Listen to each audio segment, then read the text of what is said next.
Alors maintenant, on va attaquer une partie très intéressante qu'on appelle les variables. Donc les variables, on ne peut pas coder sans utiliser les variables. Donc les variables permettent de manipuler des informations d'une manière très rapide et de leur donner des noms pour pouvoir les identifier dans notre programme. Donc chaque variable a généralement un nom. Voilà, on appelle ça la partie déclaration, désolé. Donc chaque variable a un nom et doit contenir une valeur ou pas. Alors, vous pouvez déclarer votre variable sans mettre de valeur dedans et ensuite mettre des valeurs à l'intérieur. Alors généralement les variables, on va les afficher quelque part. Ensuite, il y a ce qu'on appelle donc l'affectation, avant d'aller plus loin. Donc l'affectation, c'est la manière de donner à une valeur. Donc c'est ici et ici. Là, vous voyez, var as égale 23. Donc j'ai donné à la variable as la valeur 23. Alors le mot-clé var nous permet de savoir qu'on a déclaré une variable. Ça nous permet de déclarer une variable. Alors ce n'est pas le seul, il y a aussi const. Si on a une variable qui est constante, comme pi, qui est égale à 3,14. Voilà. Et généralement, les constantes, on les nomme avec des majuscules. Et il y a aussi le terme let pour désigner aussi le nom pour déclarer aussi une variable. Donc, let nom égale à quelque chose. Alors, le nom d'une variable, donc voilà, doit toujours commencer par une lettre. Minuscule ou majuscule, voilà, il n'y a aucun problème, mais une lettre. Ou bien le caractère tiré du 8, donc le caractère tiré bas. Voilà.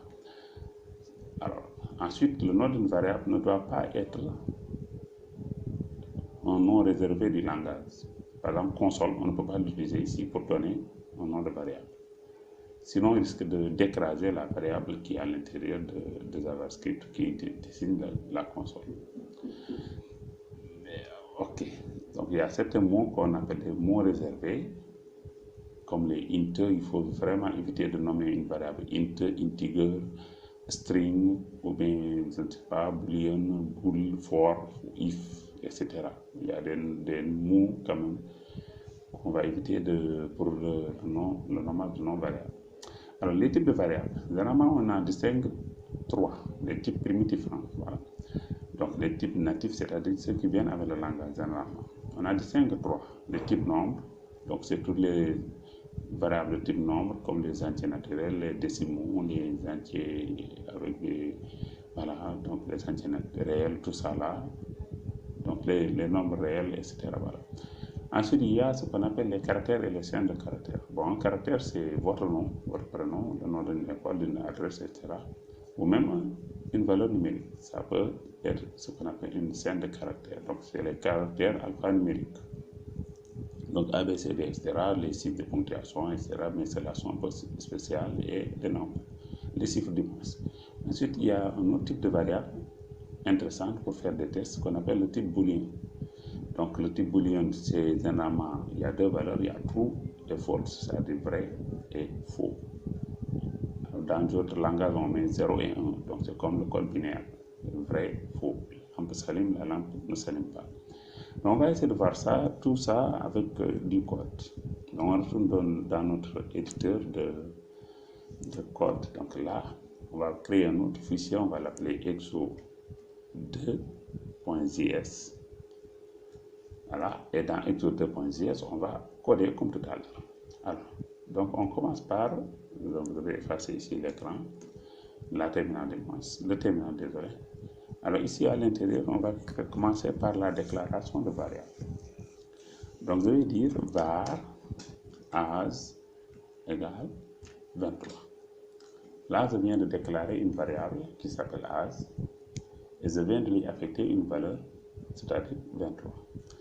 Je peux aussi continuer, je dis const pi égale 3.14. Alors le point est utilisé pour désigner la virgule.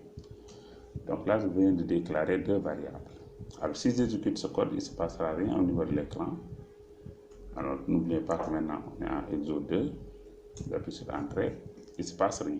Pourquoi? Parce qu'on n'a pas demandé à notre programme d'afficher les variables. On lui demande simplement de les créer. Alors, on va demander de l'exécuter. Donc on met console.log de as. Donc là, je viens de lui dire, je veux que tu m'affiches la valeur as. Donc en théorie, il va afficher le 23. Alors on exécute le programme, flèche du haut, entrée. Vous obtenez as. Donc as est la valeur contenue dans la variable. En fait, désolé, 23 est la valeur contenue dans la variable as. Alors on peut aussi du coup afficher le pi. Donc console.log de pi. On exécute le programme. Vous voyez, il y a 23, il y a 3,14. Donc on vient d'avoir deux valeurs qui sont là, qui ont été déclarées ici, donc des variables. Ici c'est un entier naturel, ici c'est un nombre décimal. Ici c'est une variable commune comme ça, et là c'est ce qu'on appelle une constante. Alors en règle générale, une constante, le langage doit refuser de lui affecter de nouvelles valeurs.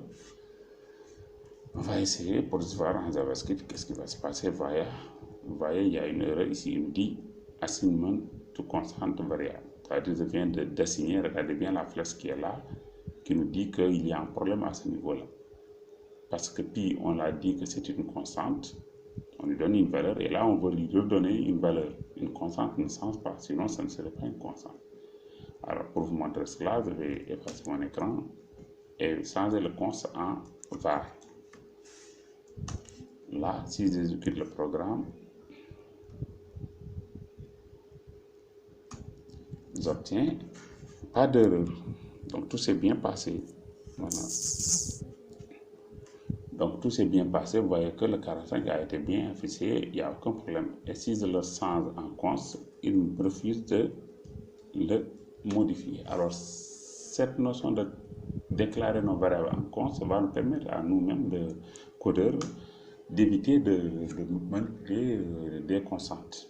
Par exemple, parmi les constantes, il y en a beaucoup. Hein, si vous êtes allé à l'école, donc il y a Z, la constante de gravité, donc, qui est après égale à 9,8. Voilà, il y a, je ne sais pas, la valeur de E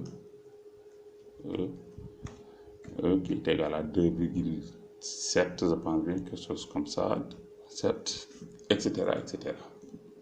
Ou bien le nombre d'Avogadro, constante, n égale 6,02, 10 puissance 23. Alors, pour les puissances, bon, je ne sais pas, je pense bien que le E, 22. Alors, je pense bien que ça marche comme ça. Non. Coller. Ok, il me semble que ça marche comme ça. Voilà. On va essayer quand même, on va essayer pour voir si ça marche comme ça. Console.log de n. On exécute notre programme. Voilà, on vient de l'afficher. Donc voilà. Donc vous voyez, il a transformé le E majuscule en E minuscule. Donc ça marche. Alors ça, c'est pour désigner les constantes. Alors on a un autre type de variable, c'est-à-dire les caractères et les chaînes de caractères. Donc je vais utiliser, alors au passage, j'ai oublié de parler de let. Let aussi permet de définir des variables. D'ailleurs, je vous conseille d'utiliser le plus tôt possible let à la place de var. Voilà. Donc const et let. Mais vous voulez var, voilà.